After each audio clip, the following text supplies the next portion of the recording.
I wouldn't say it's a one in a gazillion, but we don't see these every single day. We might see one of these stories every few weeks, something like that. A few weeks? That's not bad.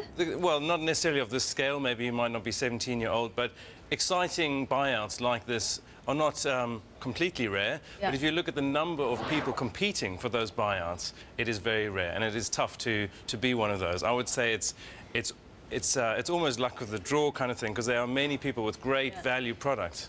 For this amount of money, we have to start doing apps. I left it a little late. He taught himself code at 12. I think I was still dealing with DOS when I was 12. Let's talk a little bit. What is clear, what's interesting to me, and we were talking about this earlier in the newsroom, is that in a past generation, this is a kid that would have gone to work for IBM, Microsoft. Now he doesn't have to.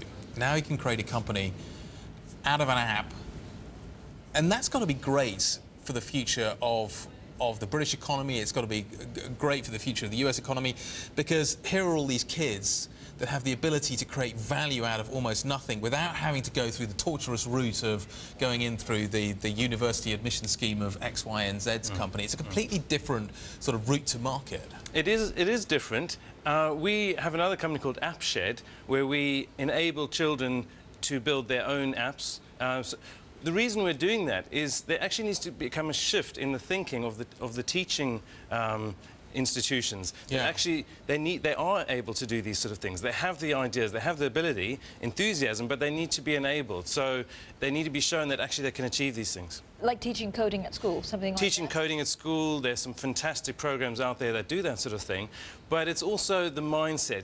Yeah. You can do it. Some of the things we do with AppShed is we not only teach them to build an app, but we also get them to stand up and present their idea so that they gain that confidence. And I think something you probably would have seen with Nick that really stood out is he understands people, he understands communication, he knows how to sell himself, really. As we work our way through what is clearly a growing mobile economy, once every 2 or 3 weeks we hear a story like this, but as you say, there are plenty of people out there, it's the luck of the draw. What does this signal? What does this tell me about the way that this economy is developing?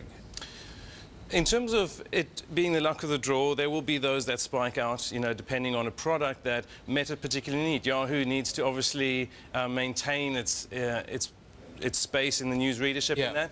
So it's a combination of these sort of factors. Demand from a particular company wanting to buy that out. But yes, the mobile has opened up a lot of new opportunities. Torsten, in 10 seconds, they're not 30 million deals every day. Every couple of weeks, how much do you pay for an app? Varies from 1,000? It varies from 1,000 to, I mean, 100,000 perhaps. I mean, we're seeing apps, obviously a lot in business, that's where they're paying some decent amounts. He would have built his for a few hundred, really, you know.